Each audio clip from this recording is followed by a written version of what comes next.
청년들의 정치 한판. 네, 우리 지역의 시사 정치 이슈 분석해보는 시간이죠. 청년들의 정치 한판. 오늘도 두 분 스튜디오에 모셨습니다. 강원도 의회 최재민 의원, 더불어민주당 강원도당 김양욱 청년위원장 함께합니다. 두 분 어서 오세요. 안녕하세요. 네, 반갑습니다.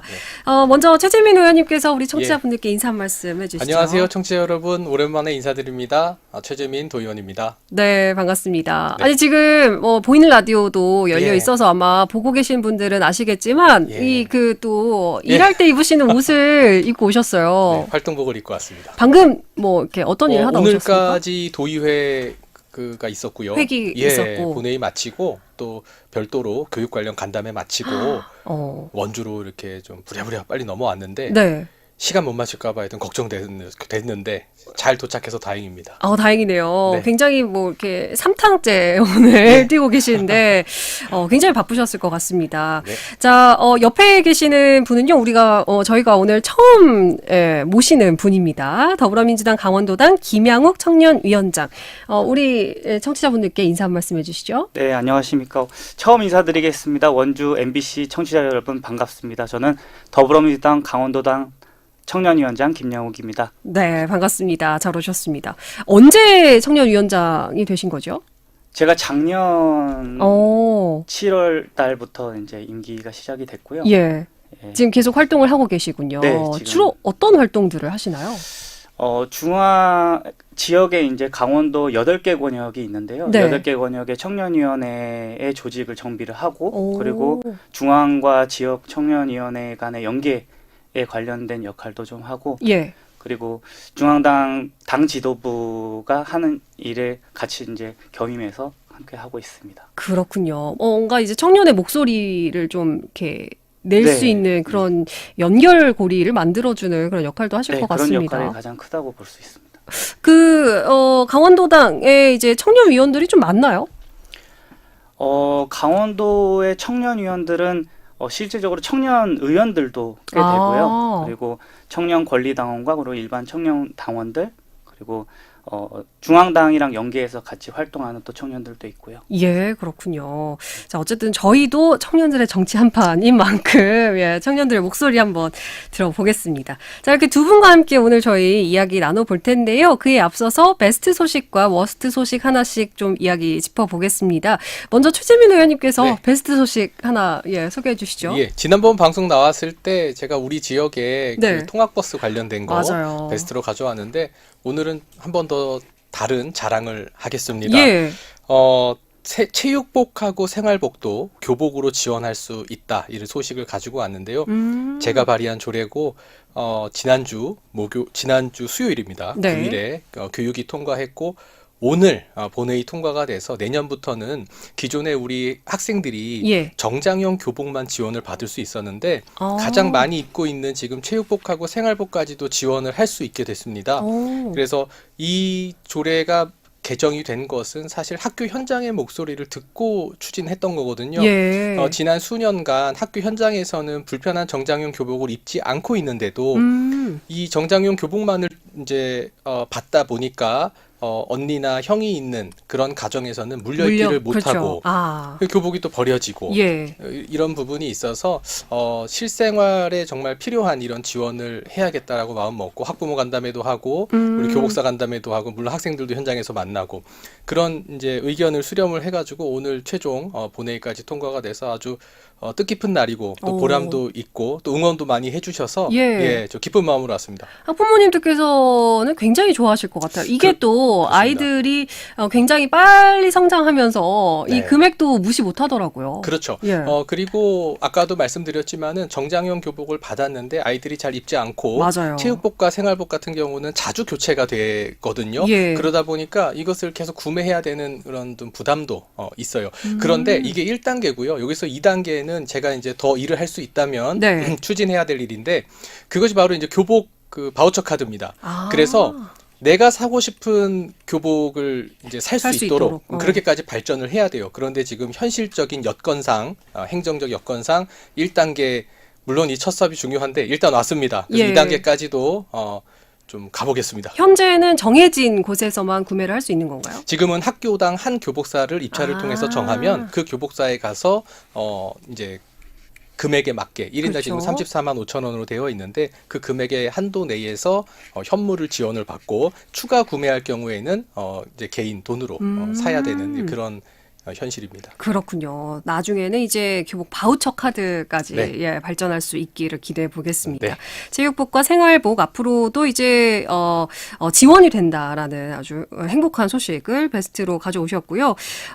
김양국 위원장님께서는 어떤 소식 베스트로 뽑으셨을까요? 우선 최재민 의원께서 열심히 지역 현안을 챙기시면서 네. 이렇게 의미 있는지 일들을 하고 계신데 지금 시국인 만큼 좀 예. 무거운 주제를 가지고 와서 조금 최재민 의원께 조금 죄송하긴 합니다. 근데 아닙니다. 예. 제가 뽑은 베스트 뉴스는요. 많은 분들 예상하셨겠지만 바로 지난 4월 4일 헌법재판소의 윤석열 전 대통령 파면 결정입니다. 네. 그 헌법재판관 8명 전원 일치로 내린 결정이었죠. 예. 보수든 진보든 헌재 안에 다양한 성향의 재판관들이 있음에도 불구하고 단 한 명의 이견도 없이 선고가 됐습니다. 그만큼 이번 사건이 얼마나 중대하고 명백했는지를 보여주는 거라고 생각합니다.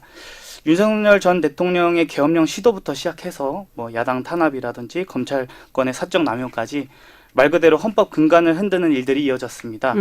이런 상황 속에서 헌재가 전원일치로 파면이라는 결정을 내렸다는 것은 대한민국 헌정 질서가 아직 살아있다는 상징적인 메시지라고 생각을 하고요. 예. 이번 판결 단순히 내란숙의 윤석열 전 대통령을 파면한 것뿐만이 아니라 대한민국이 더 이상 검찰 권력이나 사법 카르텔에 휘둘리지 않겠다는 법치주의의 권력 분립의 원칙을 다시 세우는 그런 역사적인 순간이라고 생각을 해서 이 뉴스를 베스트 뉴스로 꼽아봤습니다. 네.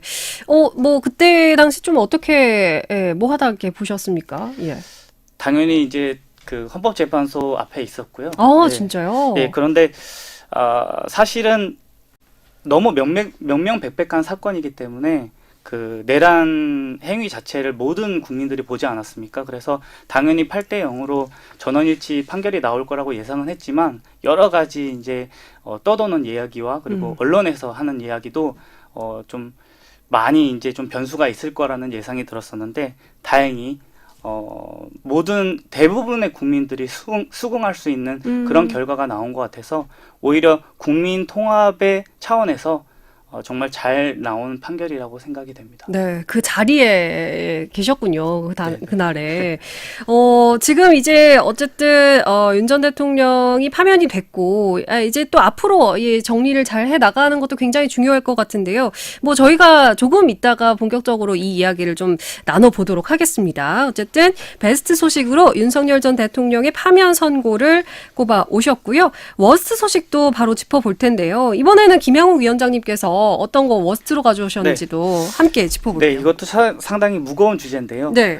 이번 주 제가 뽑은 워스트 뉴스는 한덕수 대통령 권한대행의 헌법재판관 임명 강행 건입니다. 헌재가 윤석열 전 대통령 파면하자마자 네. 한 권한대행이 대통령 몫인 재판관 두 자리를 위헌적으로 채웠습니다. 예. 국민에게 부여받지 않은 권한을 행사한 명백한 헌법 위반이라고 생각을 하고요. 그런데 더 충격적인 건 임명된 두 분의 이제 헌법재판관이 윤 전 대통령의 최측근이자 헌법재판관 추천 자체로도 논란이 되는 인물이라는 점입니다. 그 이한규 후보자 같은 경우에는 네. 윤석열 전 대통령과 사법연수원 동기이자 그 장모 최은순 씨의 변호인이었고요. 예. 그리고 함상훈 후보자는 말 그대로 문제 판결 제조기라고 불립니다. 박근혜 정부 시절에 국정농단 핵심 인물인 우병우에게 면죄부 판결을 내린 점이 있고요. 2,400만 원이 아니고 2,400원이 맞습니다. 예. 운송 수익금을 누락한 버스 기사에 대한 해고가 정당하다고 판결한 점, 그리고 심지어 다수의 성범죄자들에게 이해 안 되는 대폭 감형을 해줬던 인물입니다. 이에 대해서 법조계, 학계, 시민사회 모두 헌정질서 파괴라고 규탄을 하고 있고요. 게다가 한덕수 대행 본인이 공개적으로 대통령 권한 대행은 대통령 고유 권한 행사를 자제해야 한다고 말했던 인물입니다. 그리고 대통령이 아닌 사람이 헌재를 장악하려고 하는 이 시도 자체가 그냥 나쁜 인사가 아니라 헌법 쿠데타라고도 할 수 있는 부분이라고 생각을 하고요. 국민은 권한 대행을 대통령으로 뽑은 적이 없습니다. 이 위헌적인 사태 반드시 막아야 한다고 생각합니다. 네. 그래서 워스트 뉴스로 선정해봤습니다. 헌재 이제 재판관이 지명이 일단 됐는데 이것이 월권이다라는 얘기를 해주셨습니다. 일단은 후보자들이 좀 부적절하다 이렇게 좀 판단을 하시는 거네요. 네, 상당히 부적절하고 단순히 월권뿐만이 아니라 이건 위헌적인 부분이까지 다뤄야 된다고 생각을 합니다. 예. 자, 최재민 의원님께서 한마디 좀 해주실까요? 예, 그래서 안 그래도 이 뉴스가 오늘 계속 나오고 있더라고요. 그렇죠. 예, 오면서 좀 들었는데, 그리고 저기 오늘 국회 대정부 질문 때도 이 뉴스가 나왔던 것 같아요. 그런데 네. 뭐 굳이 제가 뭐 이렇게 한덕수 총리를 뭐 비호하거나 변호하는 건 아니지만 네네. 헌법 원칙으로 봤을 때는 대통령 권한 대행의 권한이 명시되어 있지가 않습니다. 그러니까 대통령 권한 대행이 어디까지 권한을 행사할지에 대한 정확한 내용이 없기 때문에 예. 이것에 대해서 위헌이라고 말하기에는 조금 무리감이 있고요. 그리고 뭐 이제 사람에 따라서 두 분의 이제 후보자 지명한 분들이 좀 부적절하다라고 볼 수 있는데 네. 그래서 국회 인사청문회가 있는 거거든요. 그 인사청문회에서 그 부분은 좀 밝히면 될 것 같고요. 네. 문영배 그리고 이미선 전 지금 현 헌법재판관이 4월 18일에 임기가 만료가 예. 되기 때문에 그동안에 이제 8인 체제에서의 그런 부분도 있었고 또 7인 체제로 가는 것이 다른 헌법재판소의 그런 일이 좀 밀리지 않을까라는 그런 부분이 작용했던 것 같은데 네. 짧게 마치면은 원칙적으로는 저는 이 헌법재판소 자체가 정치적 구성을 하잖아요. 대통령 3인, 대법원장 그렇죠. 3인, 그다음에 국회에서 국회에서. 3인인데 여야 한 분하고 한 분 합의하는데 그냥 우리 대법원에서 미국처럼 대법원에서 이거 하면 될 것 같습니다. 그래서 이 구성 자체가 정치적으로 구성을 하는데 헌법재판관 구성을 정치적으로 한다라고 이 비판하고 비난하는 것 자체가 참 넌센스인 것 같아요. 그래서 우리가 정치 구조를 개혁하자고 할 때 이 부분도 같이 좀 다뤘으면 좋겠습니다. 예, 일단은 아직 청문회가 또 남아있다라고 덧붙여 주셨습니다. 최재민 의원님께서 꼽아오신 워스트도 바로 만나볼게요. 예, 그 얼마 전에 있었던 일입니다.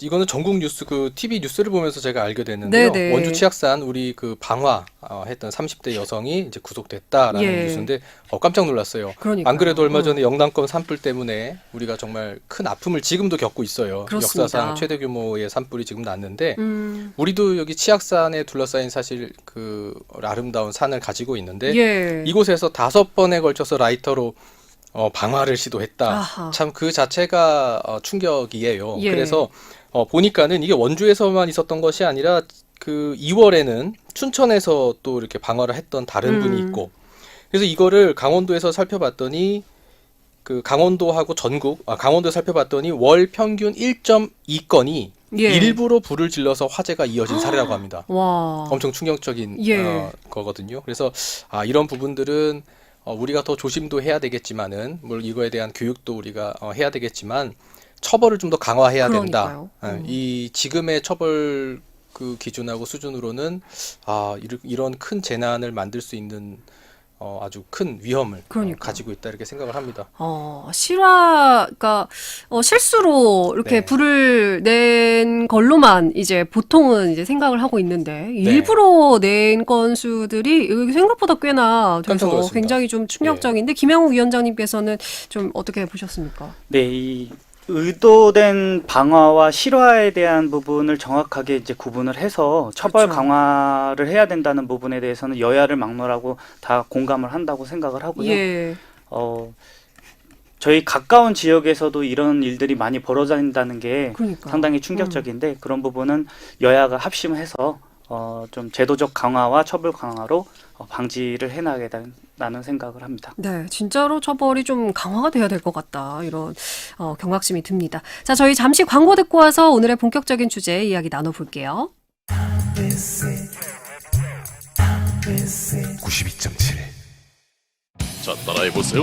이카운트 ERP 4만원 회계관리, 이카운트 ERP 4만원 재고관리, 이카운트 ERP 4만원, 생산관리, 사업 성공 함께해요 이카운트 카운트 ERP의 모든 기능을 월 4만원에 드립니다. 이카운트 가입비 부가세 별도. 랜드마크를 넘어 삶의 행복을 짓는 프리미엄 주거 브랜드 로제비앙. 전국 4만여 세대 공급에 빛나는 명품 아파트 로제비앙이 양주 회천사차와 구미 하이테크밸리의 중심에 옵니다. 4월을 기대하세요. 대광건영. 안녕하세요. 이정재입니다. 나의 일에서 진짜가 되기 위해 진짜 오피스가 필요하죠. 그래서 전 하이퍼스로 채웁니다. 흔들리지 않고 빈틈없이 아름다운 진짜 가구로 당신의 공간을 채우세요. 뭘 좀 아는 사람들의 진짜 가구 하이퍼스. 평범한 오늘을 특별한 내일로, 일상의 모든 것이 더 가깝게, 더 나은 내일로 연결되는 브랜드시티의 중심. CTOCL 7단지 4월 오픈 예정. 032-831-1141 HDC 현대산업개발, 현대건설, 포스코 ENC. 우리나라 1등 대학교, 호텔, 종합병원부터 우리 동네 단골 카페까지 어디에나 1등 시스템 에어컨 관리가 있습니다. 시스템 에어컨 서비스 국내 1위, LG전자 유지보수자 회사 하이엠솔루텍, LG정품 서비스와 특허받은 기술력으로 1등을 책임지는 1등. 나는 가족 부자입니다. 얼마나 부자냐면요. 우리 집에 와서 나를 챙겨주는 돌보미 이모도 있고요. 아빠가 육아휴직할 때 회사를 지켜주는 삼촌들도 있어요. 때마다 예방주사 놔주는 간호사 오빠. 첫 만남 이용권으로 내 동생도 챙겨주는 공무원 언니까지. 우리 가족 진짜 많죠? 여러분도 올해는 꼭 가족 부자 되세요. 다 같이 키우고 다 같이 행복하게. 공익광고협의회. 92.7 MBC 라디오. 네, 매주 화요일 코너 청년들의 정치 한판, 오늘도 두 분과 함께 이야기 나누고 있습니다. 강원도의회 최재민 의원, 더불어민주당 강원도당 김양욱 청년위원장, 두 분 모시고 오늘의 본격적인 주제 이야기 넘어가 볼게요. 이제 21대 대통령 선거가 49일 남았습니다. 6월 3일까지 49일 남았는데요. 지난주부터 대선 출마 선언이 속속 이어지고 본격적인 대선 체제에 들어섰습니다. 조기 대선 이야기 오늘 좀 짚어볼 텐데요. 일단 대선 출마 선언들이 굉장히 좀 빠르게 이어졌고, 많은, 대선 출마가 이어졌습니다. 두 분께서는 어떻게 보셨는지 궁금한데요. 최재민 의원님, 어떻게 보셨습니까? 말씀하신 것처럼 지금 대선까지 시간이 얼마 없기 때문에 그 많은 주자들이 지금 앞다퉈서 이 시기에 출마 선언을 하고 있습니다. 날짜별로 보면은 민주당에서는 김동연 지사가 4월 9일에 먼저 했는데 주요 내용을 봤더니 정권 교체 이상의 교체가 필요하다라는 점을 강조했고, 이재명 전 대표는 유튜브를 통해서 진짜 대한민국 만들겠다 했고요. 김경수 전 지사는 4월 13일 세종시에서 이제 지방 분권, 그러니까 대통령실을 세종시로 하겠다, 이렇게 해서 이제 세 분이 경선에 참여하는 것 같아요. 국민의힘 같은 경우는 안철수 의원이 광화문에서 4월 8일 제일 먼저 이재명을 넘을 유일한 후보에서 중도 확장성을 강조를 했고요. 김문수 전 장관이 4월 9일 국회에서 깨끗한 제가 이재명을 이긴다, 도덕성을 강조했습니다. 한동훈 전 대표가 다음 날 국회에서 시대를 바꾸는 대통령 되겠다, 세대 확장성을 이야기했고, 홍준표 전 시장이 14일 어제죠, 여의도에서 대한민국을 정상국가 만들겠다, 정치보건하고 국민 통합을 강조했습니다. 각자 우리 그 각 후보들이 본인의 그런 내세울 수 있는 또 강점을 잘 담아서 출마 선언을 한 것 같고요. 여기서 좀 특이한 거를 보면은 사실 저는 한동훈 전 대표를 봤는데 주요 내용 중에 이제 당선 시에 대통령 임기를 3년으로 단축하고 대통령 4년 중임제 개헌을 해서 이 정치 개혁을 추진하겠다. 특히 이제 주목할 부분이 비례대표 의원을 상원 의원으로 전환해서 양원제로 가고, 국회의원 선거를 이제 중대선거구제를 도입해서 지역구도 완화하고 국회의 견제와 균형을 강화하겠다. 비슷한 게 이제 홍준표 후보도 양원제 중선거구제는 도입하겠다. 이 부분에 대해서 사실 우리 그 민주당에 있는 청년들과 저도 계속 그 정치개혁 2050 활동하면서 국회의원 선거를 중대선거구제 하자. 우리 남인순 의원실에도 가고 예전에 있던 이렇게 의원들하고 활동을 했는데, 이런 부분들이 이번 대선을 지나면서 꼭 좀 반영이 돼서 그 정치의 다양성, 또 다양한 정당의 목소리가 우리 국회에 좀 반영됐으면 좋겠다라는 생각을 합니다. 그렇군요. 이번 후보들의 목소리를 들으면서 실질적으로 좀 필요한 정책들이 공약으로 많은 후보들이 내세운다면 실제로 좀 이루어질 가능성이 높지 않을까, 이런 또 얘기를 해주셨습니다. 일단은 대선 출마 선언, 장소부터 해서 굉장히 이색적으로 많이 이렇게 좀 시도를 한 것 같습니다만, 김양욱 위원장님께서는 이번 대선 출마 선언 어떻게 보셨습니까? 이번 조기 대선에는 특히 후보가 정말 많은 것 같아요. 네. 최근에 여야 대선 후보 출마 선언이 줄줄이 이어졌는데 그렇죠. 저는 그중에서도 여론조사상 가장 지지율이 높은 두 후보, 더불어민주당 이재명 후보와 국민의힘 김문수 후보의 출마 선언을 특히 인상 깊게 봤습니다. 네. 먼저 이재명 후보를 보면 4월 10일에 공식 출마 선언을 했는데요. 형식부터 좀 달랐습니다. 기자회견 대신에 다큐 형식의 영상으로 메시지를 전달을 했습니다. 네. 단순한 정치 선언이 아니라 진심이 느껴졌다는 반응이 참 많았는데요. 성장은 멈췄고 기회는 줄었고 공정은 무너졌다. 이 무너진 시스템을 복원할 적임자는 이재명 후보 자신이라고 주장을 했습니다. 예. 그리고 그 해법으로 K 이니셔티브, 즉 공정한 분배와 혁신 성장, 그 두 축을 동시에 세워서 민생을 회복하겠다는 국가 비전을 제안을 했습니다. 또한 사법 리스크 프레임도 회피하지 않았는데요. 네. 오히려 그 위기를 정면 돌파하여서 윤석열 정권의 권력 남용과 검찰공화국의 민낯을 고발하는 정치적 상징으로 자신을 세웠다고 생각을 합니다.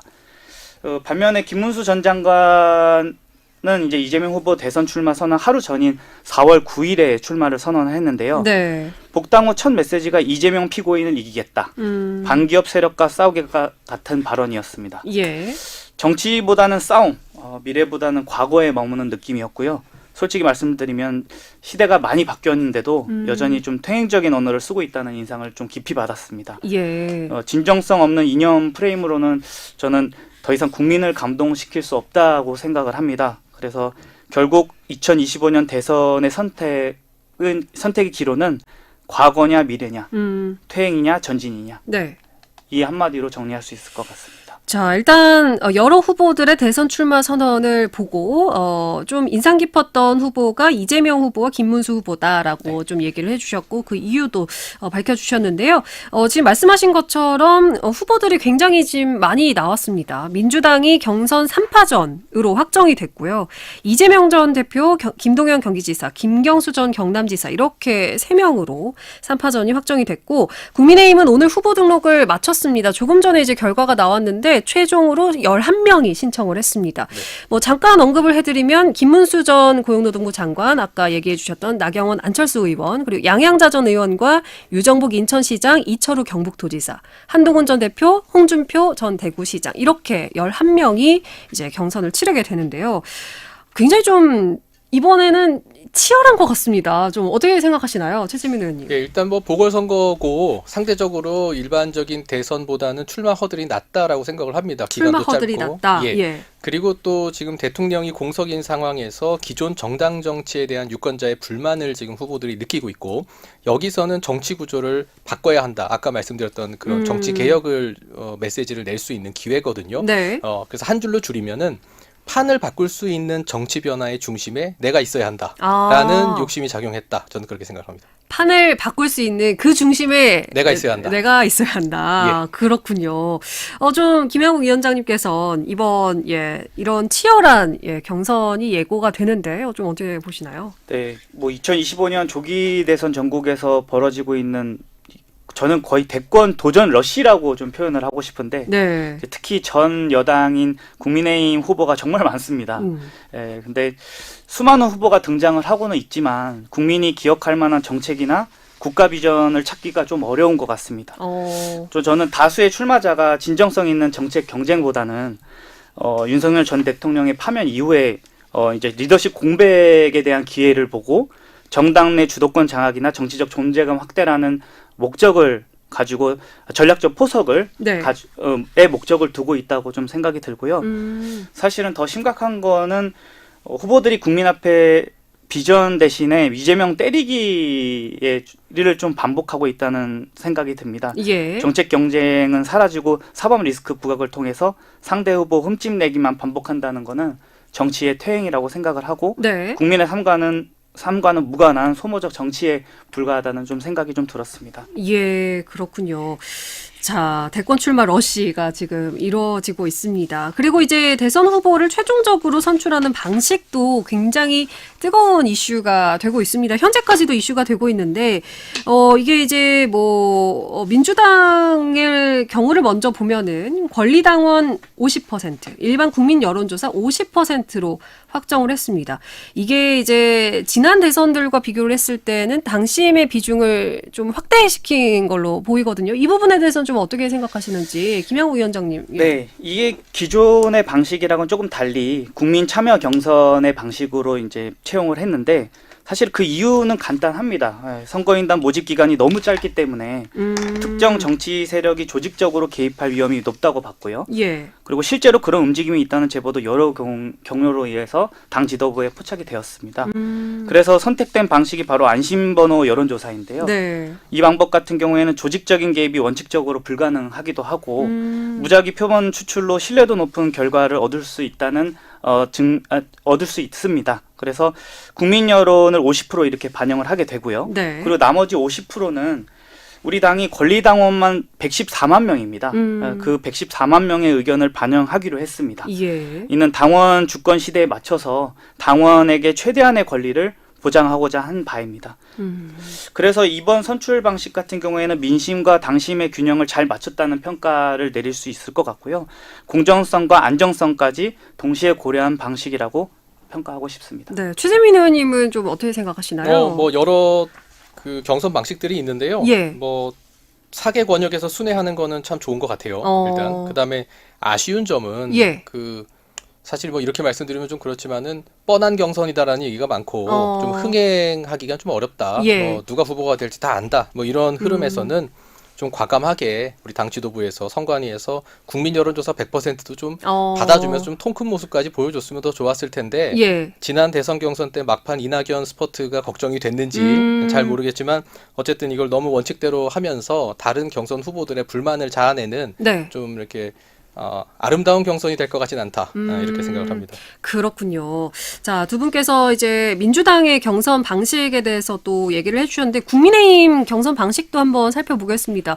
최재민 의원님께서 이번 국민의힘 경선 방식은 좀 어떻게 생각하시나요? 이게 좀 다음 주에 계속 이루어질 예정이죠. 말씀하신 것처럼 10명이 넘는 후보군이 지금 이제 나오면서 1차 경선 진출자 4강을 뽑죠. 그렇죠. 예. 4월 21일에서 22일 1차 경선을 이제 합니다. 예. 그래서 서류 심사를 통해서 1차 경선 진출자가 16일 발표가 돼서 말씀하신 대로 하는데 4명을 뽑는데 100% 국민 여론조사를 도입을 합니다.